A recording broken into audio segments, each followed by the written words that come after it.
Hi, thank you very much, everybody, for the opportunity to speak and for your service. My name is Kevin Grinley. I live in Shire Village Drive in Sugar Hill. I'm here actually because of elections, and I know that's not something you guys normally talk about, but you are the governing body over the Gwinnett County, and also there's specific statutory basis for that I'll go to in a minute. I'm here because we have an issue, many of the citizens in Gwinnett County have an issue with the voting systems that are used in our county, the Dominion voting systems. Basically, the reason why we have an issue is because these machines print out, the ballot marking devices print out a ballot that has candidate A, candidate B, candidate C, whoever you voted for, but that is not what the tabulators measure when your vote is counted. They look at a QR code that is on the ballot and they use that to tabulate your vote. Unfortunately, this is not readable by an app. It's not readable by your human eyes. This actually violates two Georgia code sections.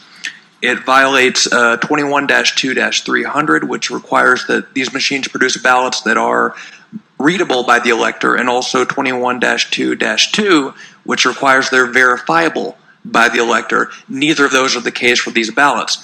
And CISA, the Cybersecurity and Infrastructure Security Agency, a federal agency, just released an advisory on June 2nd after the primary, coincidentally or not coincidentally, saying that these machines have 9 different vulnerabilities specifically to the introduction of malicious code, and that specifically to mitigate against that, there should be rigorous hand tabulation audits after the election. Now, unfortunately, this has not occurred but for one place in the entire state of Georgia, in DeKalb County, where the commissioner's race, as you guys might be aware, was completely flipped. The person who was in third place as a Democratic primary got put into first place, and the person who was in first place got kicked out of the runoff.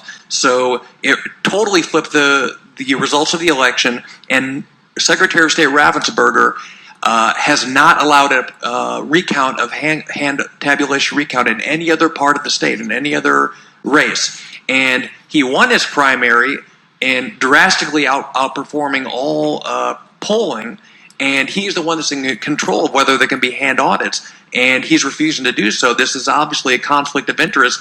Whether it has an innocent explanation or not, it looks on the surface as something is sketchy, for lack of a better word, going on here.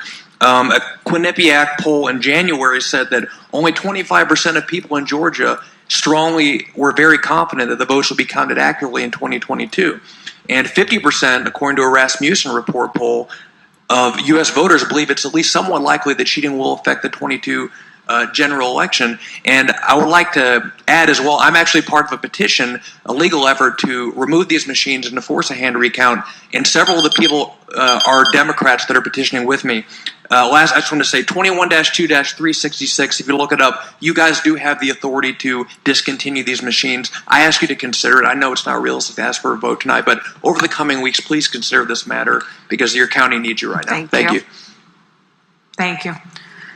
Anyone else wishing to address the board? I have a motion and a second to adjourn. All in favor, please say aye.